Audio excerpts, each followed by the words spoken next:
Et nous partons en Birmanie. L'hubris des militaires birmans est venu doucher les espoirs d'une transition démocratique pacifiée en Birmanie. Toute une génération de Birmans a pris goût aux nouvelles libertés acquises dans la lutte contre la junte ces dernières décennies.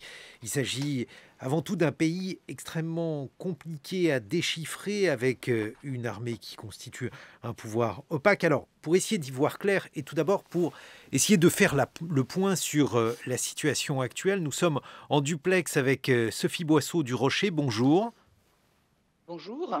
Vous êtes chercheuse associée au Centre Asie de l'Institut français des relations internationales et en studio ici François Robine. Bonjour. Vous êtes anthropologue, directeur de recherche au CNRS. François Robine, que sait-on sur la situation actuelle? Que se passe-t-il aujourd'hui en Birmanie? Bonjour, donc il y a eu un coup d'État qui s'est produit il y a quelques jours en février et qui peu à peu a donné lieu à une opposition civile de l'ensemble de la population en Birmanie, avec actuellement, encore ce matin, des manifestations dans toutes les grandes villes du pays, la capitale économique Yangon, Mandalay, mais aussi dans les villes périphériques. Et donc c'est un mouvement général, essentiellement porté par la plus jeune génération. Il s'est mis en place à leur initiative un mouvement de désobéissance civile très porteur, qui fait que ce coup d'État est peut-être pas gagné d'avance comme on pouvait le penser au départ. C'est-à-dire c'est le troisième ou quatrième coup d'État en Birmanie.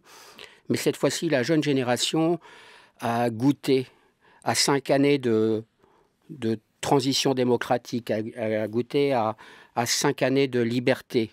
Et donc, c'est un élément décisif pour comprendre leur détermination à s'opposer à la junte, quels que soient les risques, parce que n'oublions pas, même s'il est possible que le coup militaire échoue, jusqu'alors, tous les coups d'État militaires en Birmanie se sont terminés par un bain de sang. Sophie Boisseau du Rocher, votre point de vue également sur la situation immédiate dans le pays. Écoutez, on a véritablement aujourd'hui une situation, je dirais, qui s'installe.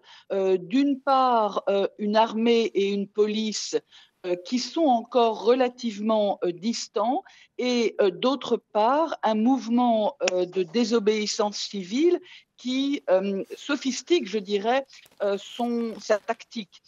On voit apparaître aujourd'hui de nouvelles stratégies, notamment des stratégies de sabotage qui sont assez impressionnantes. On a vu hier des photos de ces voitures à l'arrêt, capot ouvert, avec marqué en panne, qui bloquent en fait l'accès aux grandes villes et qui donc permettent aux manifestants de poursuivre leur mouvement sans être trop inquiétés parce que les chars ne peuvent pas parvenir au centre des villes. Oui, c'est une On forme de a désobéissance également civile qui des est trains très... qui sont bloqués. Pardon? Pardonnez-moi, je vous ai coupé avec le duplex, c'est compliqué. Oui, je voulais insister sur le fait que c'est le type de manifestation que les Birmans ont adopté, faire semblant d'être en panne de voiture pour empêcher les chars d'avancer. Voilà, on a également des trains qui sont bloqués parce que les manifestants se mettent sur les rails. Et on a surtout maintenant des sites gouvernementaux, par exemple, qui sont bloqués par des hackers. Voilà, donc on a tout un mouvement de désobéissance civile qui s'installe et qui, à terme, va vraiment poser problème à l'armée parce que ça va devenir très compliqué de gérer la Birmanie. Alors, à partir de là, deux solutions ou un mouvement enfin une confrontation, je dirais, qui débouche sur de la violence. Et comme le rappelait François Robine, la Birmanie contemporaine nous rappelle que l'armée n'hésite pas à tirer, ou un mouvement une confrontation qui se termine par un compromis. Et là, on voit aussi apparaître je dirais, l'émergence de signaux qui pourraient permettre à un compromis politique de se mettre en place. L'armée birmane, François Robine, a expliqué que son souhait était de rendre le pouvoir au peuple d'ici un an, d'organiser des élections libres. un commentaire sur cette déclaration? Oui, bien sûr, c'est tout à fait, anachronique, parce que enfin, disons que chaque coup d'État, les militaires disent exactement la même rengaine, c'est-à-dire: «On va organiser des élections, légales, légitimes et cetera». Mais d'ici un an, donc il y a très peu de chances et il y a aucune raison de croire en ce projet. Et si l'on cherchait à comprendre pourquoi ce coup d'État est intervenu maintenant, parce que finalement c'est cela la question que l'on se pose, qu'est-ce qui a poussé l'armée à intervenir, à considérer que Aung San Suu Kyi devait être... Alors là aussi, il y a des batailles sémantiques. On peut dire qu'elle est arrêtée, les militaires disent qu'elle est en sécurité dans son domicile, il se trouve qu'elle est en procès actuellement, notamment pour la détention illégale de Tokiwoki, ce qui paraît être bien entendu une accusation parfaitement fantaisiste et farfelue dans ce contexte. François Robin, pourquoi ce coup d'État maintenant? Oui, encore une fois, c'est tout à fait incompréhensible et inattendu pour l'ensemble des observateurs. C'est-à-dire, on peut invoquer différentes raisons qui sont toutes quelque part opportunistes. On sait le général mis en ligne à l'origine du coup d'État va prendre sa retraite et donc d'ici quelques mois, est-ce qu'il peut craindre d'être passé en jugement par la Cour pénale internationale à La Hague du fait du massacre Des Rohingyas des sur lesquels on Rohingyas. va revenir. Il peut y avoir aussi des raisons sur peut-être un effet des élections américaines où les militaires ont refusé la claque électorale qu'ils ont prise il y a en novembre dernier en disant voilà, ces élections étaient truquées alors que tous les observateurs montrent que ce n'était pas truqué. Il peut y avoir des raisons d'ordre économique par intérêt personnel.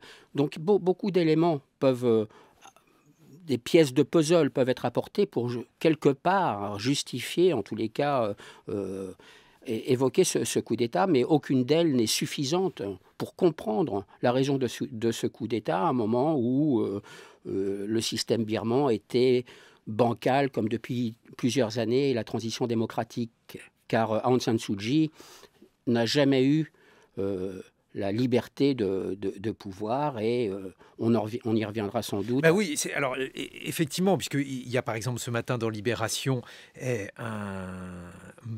un historien, ancien conseiller présidentiel, Tan Min-hu, qui explique en substance que l'Occident était pris dans une sorte de conte de fées sur la démocratie birmane.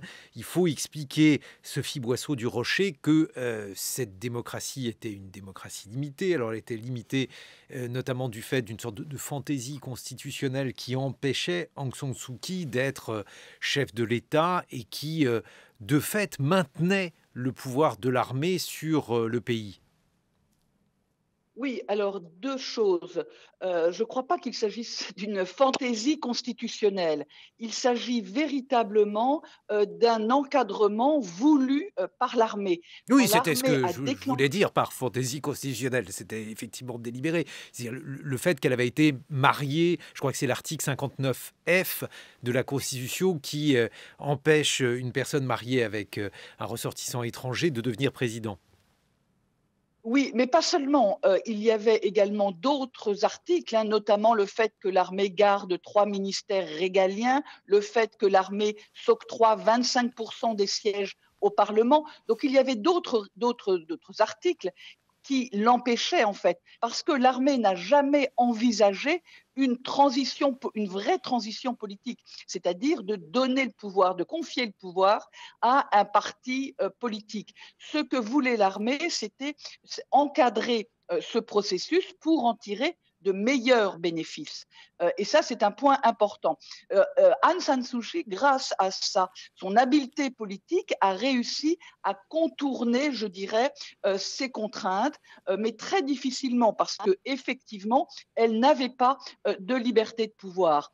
Donc, mais néanmoins, elle représente un vrai risque puisque avec 82% des sièges, le nouveau Parlement aurait peut-être avancé de façon beaucoup plus incisive tentative sur la réforme constitutionnelle qu'elle appelait de ses voeux. Et là, les militaires ont effectivement craint pour leur contrôle sur, sur les circuits de pouvoir à la fois économiques et politiques. Donc voilà, il y avait là à la fois des raisons de fond et puis des raisons de forme également. C'était une énorme claque, comme l'a rappelé François Robin, c'est-à-dire un camouflet que l'armée n'a pas pu supporter. Et c'est ce qui expliquerait donc que ce coup d'État soit intervenu maintenant. L'armée, Sophie Boisseau-du-Rocher, pensait que ce coup d'État allait se dérouler sans réaction de la population? Écoutez, je crois que l'armée a effectivement très clairement sous-estimé la vigueur de la contestation. L'armée sait qu'il y a une tradition de résistance au Myanmar. 88, 90, 2007, autant de tentatives pour modifier les règles du jeu avec une population qui est prête à risquer sa vie et à descendre dans la rue. Mais ce que l'armée n'imaginait pas là, c'était, je dirais, l'audace, l'inventivité d'une jeunesse qui est à la fois mieux formée, mieux outillée et mieux connectée. Et donc, il y a là, effectivement, si vous voulez, ce qu'elle n'avait pas imaginé, c'était le coût que ça allait représenter. Et aujourd'hui, les jeux sont véritablement compliqués. Alors, il faut rappeler, François Robin, que la Birmanie est l'un des pays les plus pauvres d'Asie. Les inégalités sont particulièrement importantes dans ce pays. Et ce coup d'État intervient à un moment où, avec la récession liée au Covid-19, 60% de la population est considérée comme étant dans l'extrême pauvreté. Il y a aujourd'hui en Birmanie une sorte de désespoir parce que on attendait beaucoup de la démocratie, notamment en matière de développement économique, et celui-ci n'est pas venu. Non, il n'y a pas eu de réel développement économique, mais je ne sais pas si ça peut être la raison première de cet état de fait, de ce coup d'État. Pour répondre à votre question sur le Covid, c'est ce qui est certain, c'est que la Birmanie jusqu'alors s'en était plutôt bien tirée en termes de protection contre le Covid. Il n'y avait pas un développement du virus comme on peut le voir dans d'autres pays. En revanche, le coup d'État, très clairement, avec toutes ces manifestations, avec le blocage des hôpitaux et de toutes les instances administratives, le Covid va très certainement connaître une recrudescence assez dramatique du fait de ce coup d'État. Ce que je voulais dire, dans la continuité de ce que disait Sophie Boisseau du Rocher, c'est que effectivement, ce coup d'État n'est pas une question personnelle, même si les Birmans portent Aung San Suu Kyi au nu. Elle a un charisme extraordinaire, elle continue d'avoir un charisme extraordinaire en Birmanie même. Ce coup d'État n'est pas réellement une question personnelle, c'est une question, encore une fois, constitutionnelle. Il y a eu 2 élections récemment, en 2015 et en 2020. Les 2 élections sont un tout petit peu différentes, c'est-à-dire qu'en 2015, le peuple a porté Aung San Suu Kyi au pouvoir et son parti, la National League for Democracy. En 2020, c'est un tout petit peu différent. Ce n'est pas tellement Aung San Suu Kyi pour lequel la population birmane a voté, c'est contre le pouvoir militaire. Et donc, ce pouvoir militaire, le peuple a bien vu qu'il y avait une continuité depuis ces 70 dernières années. Et donc, cette transition démocratique, comme le disait Sophie, n'était qu'une transition de façade, c'est-à-dire qu'avec 25% des sièges au Parlement, les militaires ont une voie de blocage. Sophie Boisseau-du-Rocher, il faut expliquer ce qu'est le rôle de l'armée. En Birmanie, on est dans une configuration où ce n'est pas le peuple qui a une armée, mais l'armée qui a un peuple, une sorte de pouvoir opaque. Qu'est-ce que l'on peut dire aujourd'hui sur le fonctionnement, les buts, bref, sur la fonction de l'armée en Birmanie ?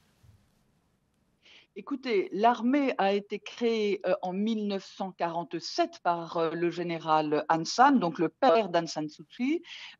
Et au fond, l'option politique d'une réconciliation nationale n'ayant pas fonctionné après l'assassinat d'Aung San, l'armée a joué le rôle de gardien de la nation, c'est-à-dire de facteur d'unité au sein d'une population qui est très différenciée entre, d'une part, les Bamars, qui représentent environ 65% de la population, et puis, d'autre part, les ethnies, c'est-à-dire 135 ethnies officielles, qui se trouvent, je dirais, en fer à cheval autour de cette plaine centrale, dans les régions montagneuses. Et au fond, il n'y a jamais eu de véritable paix entre ces ethnies et le gouvernement central. Il y a toujours eu des tensions, 70 ans, je dirais, depuis, un peu plus de 70 ans depuis l'indépendance, et jamais de paix générale, nationale. Donc il faut bien comprendre qu'aujourd'hui encore, l'armée a un rôle central pour maintenir, je dirais, l'unité territoriale du pays. Et puis, en 1962, à la faveur de tensions, l'armée a pris le pouvoir avec le général Ne Win, a isolé la Birmanie des circuits internationaux dans lesquels elle était relativement bien intégrée, et a fait main basse sur le pays, à la fois sur les circuits politiques, je l'ai dit, mais également sur les circuits économiques et de développement. La Birmanie est un pays riche en matières premières, et c'est l'armée qui en a profité en termes d'exploitation et en termes de distribution, avec des circuits, avec certains acteurs extérieurs, notamment la Chine, qui lui ont été particulièrement profitables. Ce qui explique effectivement le niveau de pauvreté du pays.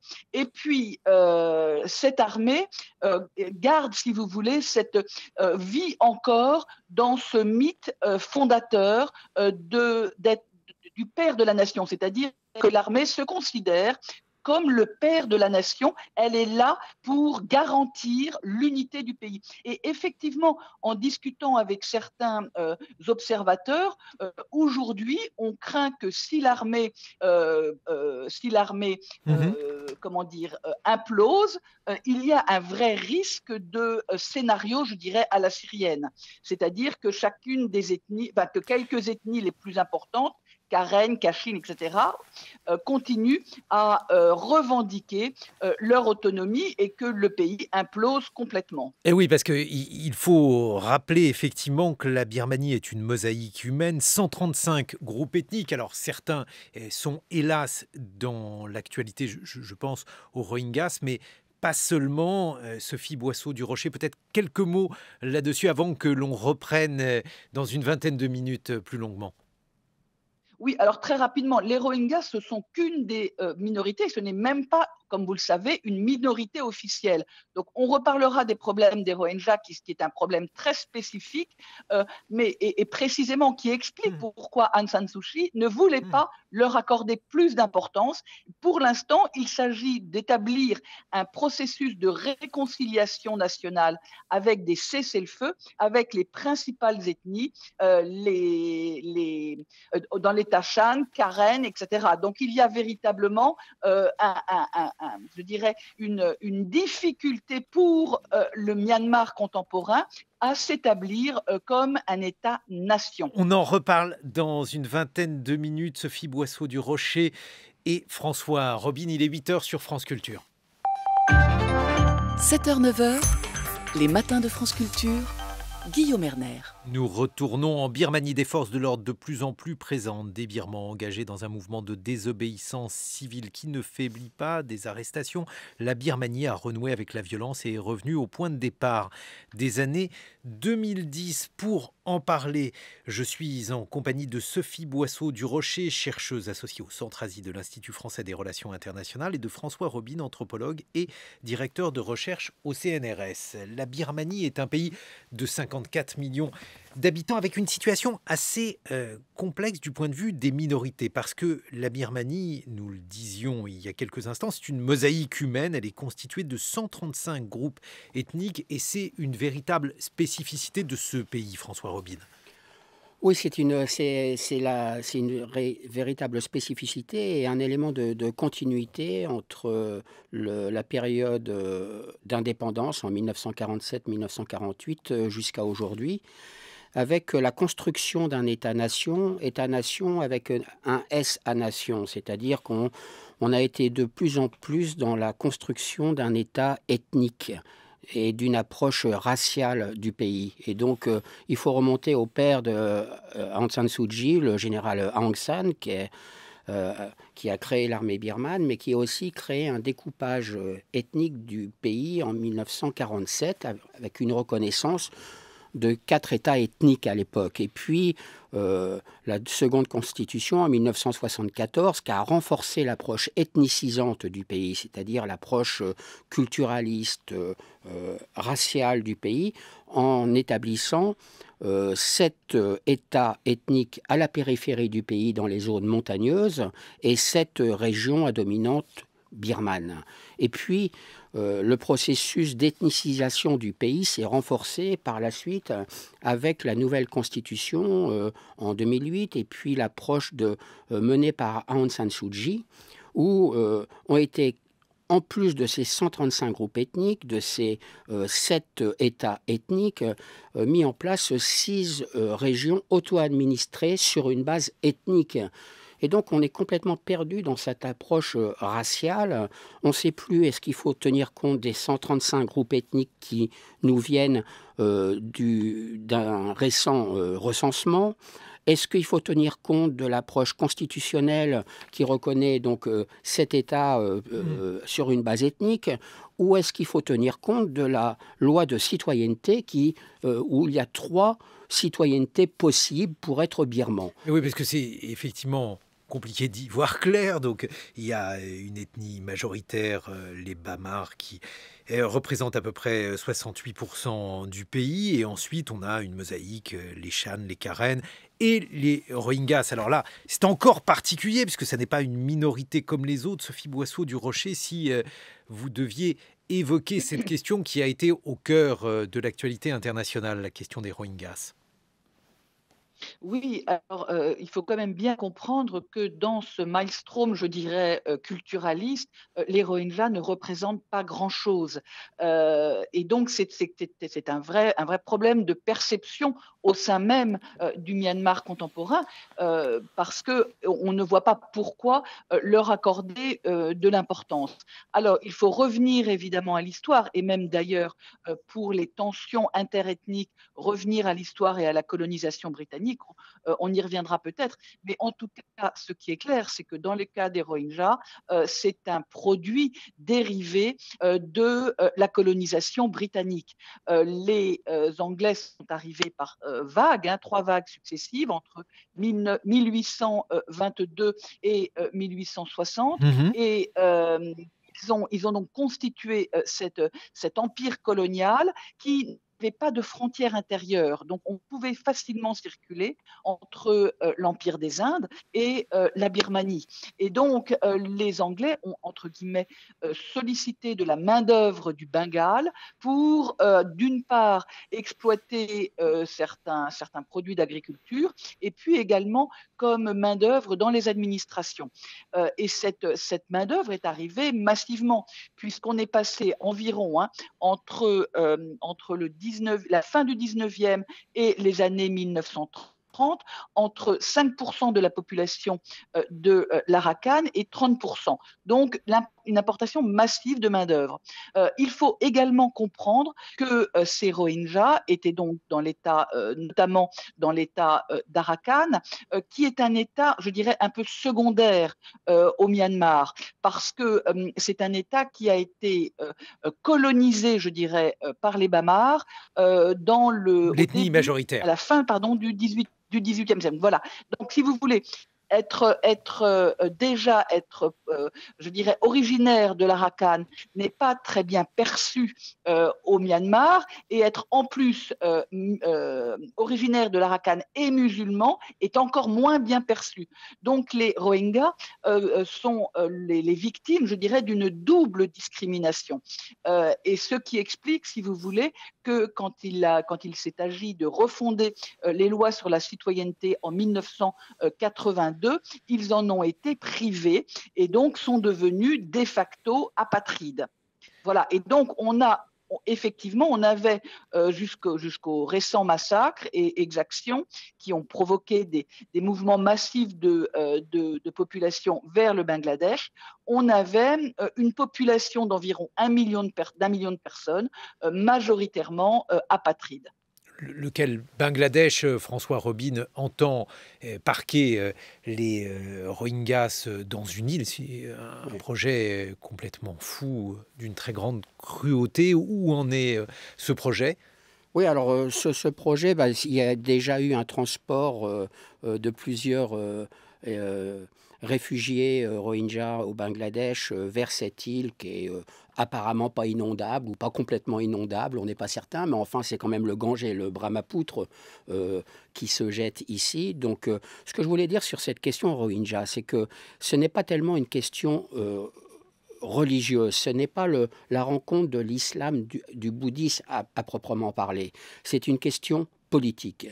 En Asie du Sud-Est, pour donner une vision plus large, il y a deux régions où l'islam et le bouddhisme se rencontrent. C'est au sud de l'Asie du Sud-Est, au sud de la Thaïlande, à la frontière avec la Malaisie, où là, depuis des décennies, depuis plus longtemps que ça, il y a un conflit larvé, mais qui n'est pas réellement meurtrier. Voilà, il y a une opposition assez commune dans deux régions frontalières. En revanche, en Birmanie, en Arakan, bouddhiste et frontalier avec le Bangladesh musulman, il y a très peu eu de conflits, il y a toujours eu des échanges frontaliers comme on en connaît ailleurs. Et donc c'est très intéressant de voir que ce n'est pas au sud de la Thaïlande, à la frontière Thaïlande-Malaisie, qu'il y a eu un massacre qui s'est opéré ou des conflits généralisés, mais c'est en Birmanie. Et ce rapport conflictuel entre musulmans et bouddhistes dans cette région du monde est relativement récente. C'est donc politique.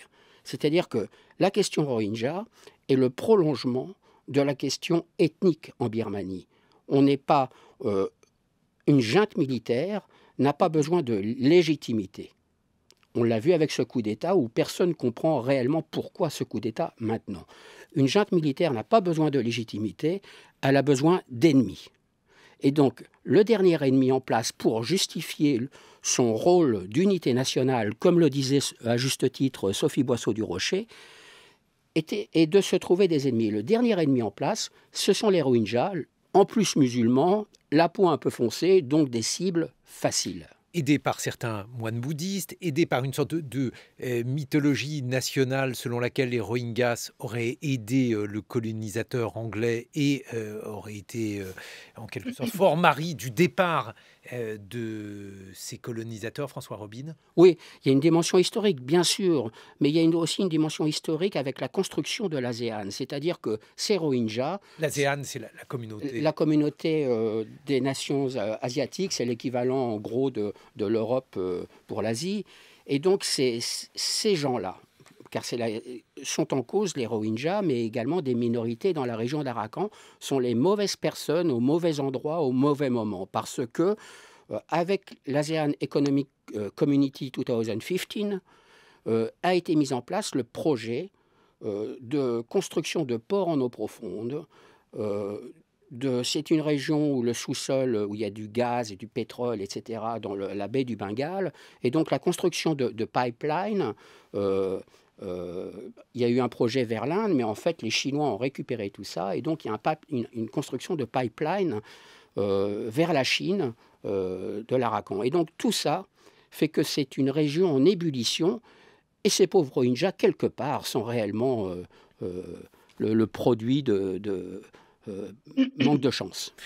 Sophie Beausseau du Rocher, on voit dans cette situation des Rohingyas, donc un peuple dont on a découvert l'existence en Occident au travers de sa persécution. C'est une question qui a beaucoup pesé dans l'image d'Aung San Suu Kyi, parce que ce prix Nobel de la paix, eh bien, il s'est avéré être, ou en tout cas être perçu comme étant insensible aux souffrances des Rohingyas. Oui, alors je crois qu'il faut quand même être prudent. Au fond, ce à quoi on est confronté, c'est au piège identitaire, si vous voulez, au piège culturaliste dans la formation d'un État-nation moderne. Et la question au Myanmar est sur la table depuis l'origine et n'a toujours pas été traitée. Et précisément ce que souhaiterait Aung San Suu Kyi et qui n'est pas souhaité par les militaires, c'est de repenser, si vous voulez, les fondements de cet État-nation pour que ce soit des fondements non plus ethniques, mais politiques. Donc ça, c'est un premier point important. Dans ce contexte-là, la question des Rohingyas est très sensible parce que ce sont effectivement une population, comme on l'a dit, apatride, et que les Birmans ne veulent pas vraiment intégrer. Les Birmans sont, moi je ne partage pas tout à fait l'avis de François Robin, les Birmans ne sont pas aimés, ils ne sont pas respectés, les Birmans, les Rohingyas, pardon, au Myanmar. Et donc, il y a là une question excessivement sensible. Et personne ne s'en est préoccupé. Aucun gouvernement ne s'en est préoccupé, sauf celui d'Aung San Suu Kyi en août 2016, en établissant cette commission consultative pour l'Arakan qui devait traiter cette question. Cette commission a été dirigée par Kofi Annan et intégré des observateurs à la fois extérieurs, mais également birmans. Et elle a rendu son rapport quelques jours avant le début des massacres.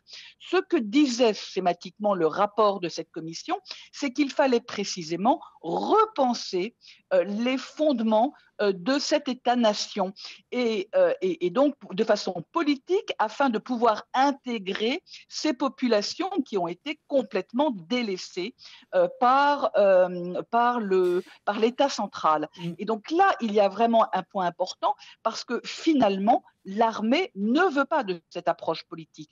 Et ça explique également, si vous voulez, les tensions entre la LND et l'armée. Et ça explique en partie aussi, c'est une des pièces du puzzle, du récent coup d'État. Donc voilà, c'est un point important parce qu'aujourd'hui, précisément, en dépit du fait que le processus de réconciliation nationale mis en place par la LND à son arrivée au pouvoir n'ait pas donné des résultats probants, en dépit de ce relatif échec, il y a néanmoins une volonté de rechercher de nouvelles bases à cet État-nation. Et on voit aujourd'hui que quelques grandes ethnies ont d'ailleurs dénoncé le coup d'État et ont soutenu indirectement la LND, même si sur d'autres points, ils ne sont pas d'accord avec la LND. Donc on voit bien que c'est une question crucial aujourd'hui. Alors peut-être que l'on peut poursuivre Sophie Beausseau du Rocher parce que c'est lié à l'histoire. Alors l'histoire de la Birmanie est très longue. Il y a notamment le royaume de Pagan qui a été créé au XIIIe siècle. C'est un pays qui est au carrefour de l'Asie et c'est là le point sur lequel j'aimerais vous entendre, car on voit que ce pays qui a des frontières communes, donc on l'a dit, avec l'Inde, le Bangladesh, la Chine, le Laos et la Thaïlande, eh bien il reflète finalement la complexité de la région et c'est ce qui explique finalement en partie sa situation actuelle. Alors, ce que vous voulez dire, j'imagine, c'est que le Myanmar a effectivement une position stratégique déterminante, à la fois comme pays charnière entre l'Asie du Sud et l'Asie du Sud-Est, et à la fois comme débouché sur le golfe du Bengale. Ce qui explique d'ailleurs l'intérêt des puissances étrangères, notamment l'Inde et la Chine. Et oui, parce que ça fait tampon entre les deux. Voilà, et la Chine aurait effectivement intérêt parfois à maintenir des tensions pour que le pays ne puisse pas entrer dans cette nouvelle phase de stabilisation stato-nationale.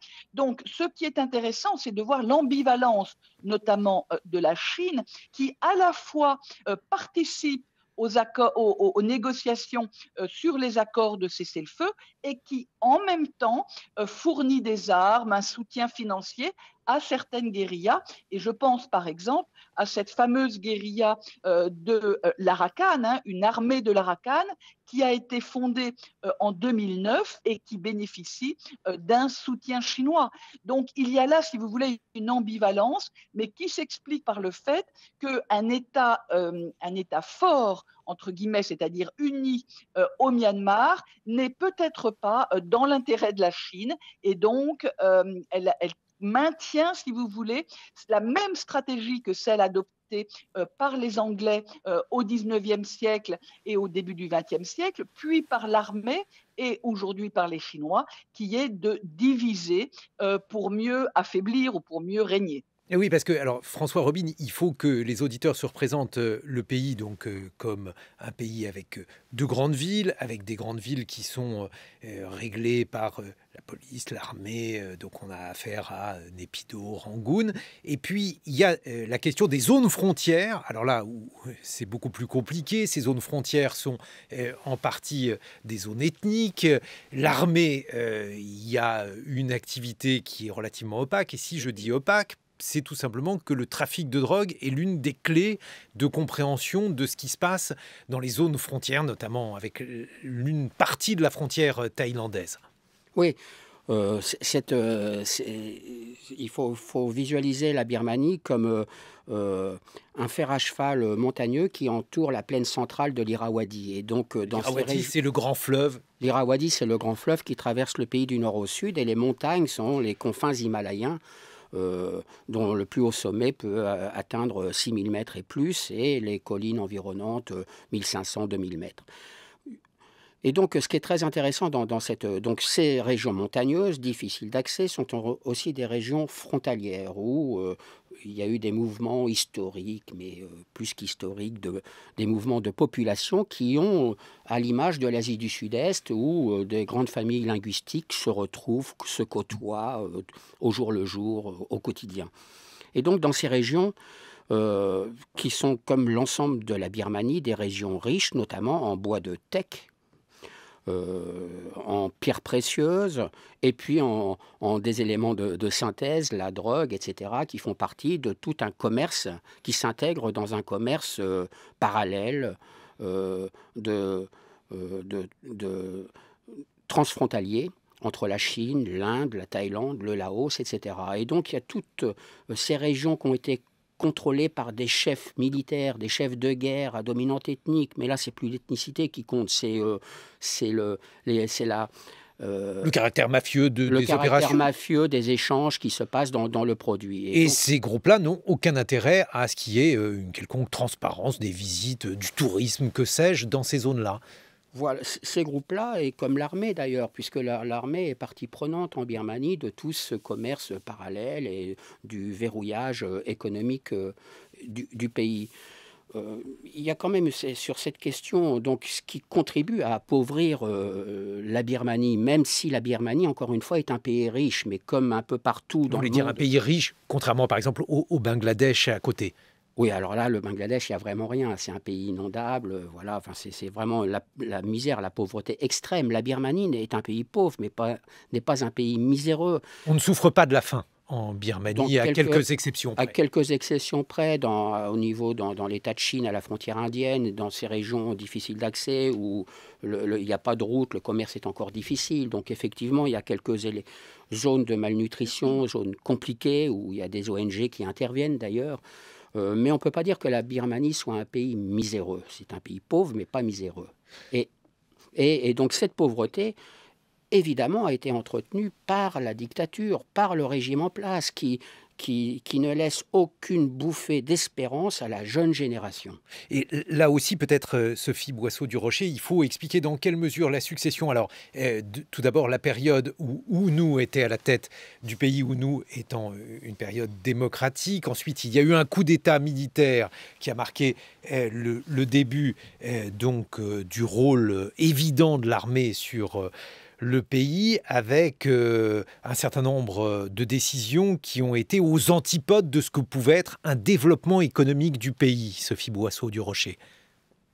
Oui, je crois qu'il faut vraiment insister sur ce point et sur le système, je dirais, de monopole que s'est octroyé l'armée au fil des ans et qui est aujourd'hui un des problèmes centraux de la négociation, puisque effectivement, dans les pourparlers qui ont eu lieu en 2017, 2018, 2019, la question de l'accès et du contrôle des ressources était un des points importants.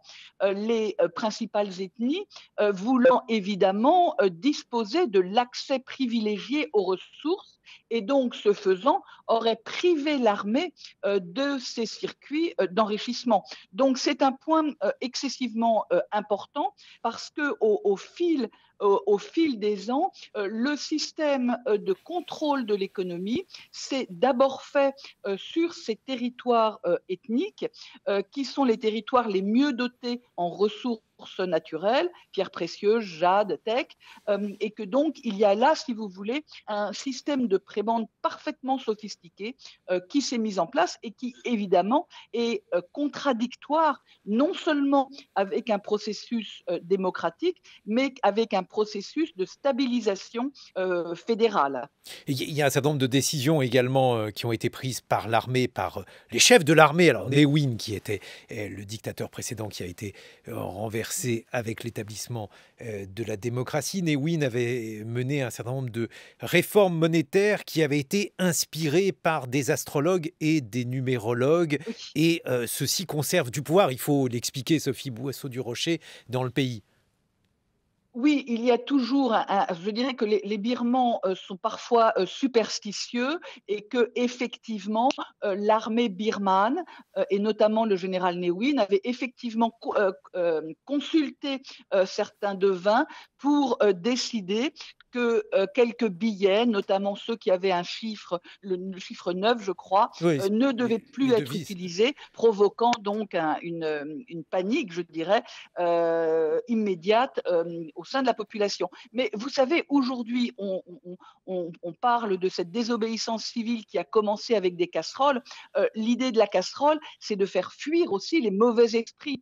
Donc, on voit bien que ce paramètre, entre guillemets, est toujours de la superstition, est toujours fonctionnel. Voilà. Mais je crois que c'est relativement anecdotique. Ce sur quoi vous voulez insister, j'imagine, c'est le manque de compétences économiques de l'armée. Et ça, c'est vraiment un point important parce qu'effectivement, il faut quand même rappeler que la Birmanie, au moment de l'indépendance, était un pays riche, un pays fonctionnel, un pays qui fonctionnait relativement bien, une économie ouverte, et que avec la mise en place du coup d'État de 1962, le pays s'est progressivement appauvri. Et donc, la situation d'aujourd'hui est aussi le résultat de cette incompétence des forces armées, incompétence qui a été véritablement révélée quand le Myanmar a intégré l'ASEAN, l'Association des nations de l'Asie du Sud-Est, qui n'est donc pas une association asiatique, mais spécifiquement sud-est asiatique, en 1997, et qu'à partir de cette date, les dirigeants ont commencé à se déplacer dans les autres pays de la région et ont constaté le retard très pénalisant pour l'économie birmane. Et c'est à partir de ce moment-là qu'ils ont entamé le processus d'ouverture qui a abouti en 2003 à la feuille de route pour la démocratie et en 2011 à la mise en place d'un gouvernement civil. Ce qui est intéressant, c'est de voir qu'à partir de 2011, la diaspora birmane aux États-Unis ou en Europe, qui étaient très bien formés, a commencé à rentrer au Myanmar et à aider effectivement le gouvernement civil de Thein Sein à procéder au développement de l'économie.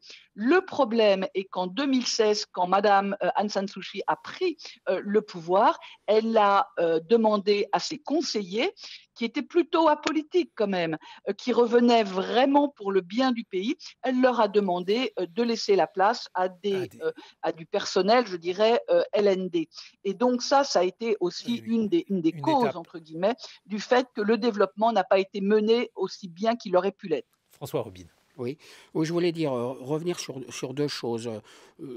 Ce qui n'est pas un détail, c'est cette idée de superstition. Je crois qu'il faut aller. C'est beaucoup plus profond que ça, que la superstition. C'est-à-dire qu'on est dans le bouddhisme, dans un rapport réellement harmonieux entre un ordre social et un ordre cosmique, où l'environnement et la société. Et c'est en réalité cette perspective, cette approche qu'on doit avoir sur l'usage de l'astronomie, de l'astrologie si importante et des médiums en Birmanie. Donc c'est réellement quelque chose de structurel à la société birmane. Le choix du chef d'état-major s'est fait par exemple sur des bases inspirées par ça, et donc effectivement il y a des dérives dont parlait notamment la démonétarisation dans les années 80, ou j'ai oublié 70 peut-être. Le choix des personnalités, les dates des coups d'État, etc., etc. Donc c'est des élections. Des élections. Mais c'est tout à fait important de voir ce rapport entre l'environnement et la société. Il y a une deuxième chose aussi importante pour comprendre la Birmanie, c'est qu'il y a deux éléments de continuité. J'en ai parlé un petit peu tout à l'heure. C'est d'une part la présence militaire, la présence de l'armée, jusqu'au régime de Aung San Suu Kyi et la transition démocratique, et maintenant le coup d'État, évidemment. C'est une continuité, un élément de continuité. La deuxième présence, le deuxième élément fédérateur, c'est l'ethnicisation, c'est-à-dire l'approche, j'en ai parlé tout à l'heure, raciale, nationaliste du pays. Et plus on crée de nations, plus on crée des nationalismes, plus on crée des conflits. Actuellement, dans l'approche de la Birmanie, actuellement depuis 70 ans, on a une approche conflictuelle. Et tout l'enjeu de l'après-coup d'État, tout l'enjeu, c'est de sortir de cette approche conflictuelle dont n'est pas sorti Aung San Suu Kyi.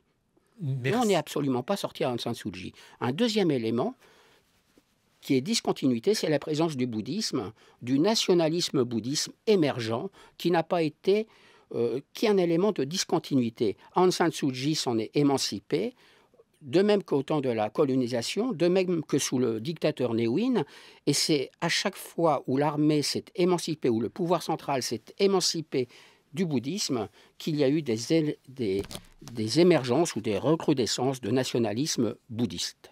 Merci François Robine, je rappelle que vous êtes anthropologue et directeur de recherche au CNRS, et merci à Sophie Boisseau du Rocher, vous êtes chercheuse associée au Centre Asie de l'Institut français des relations internationales.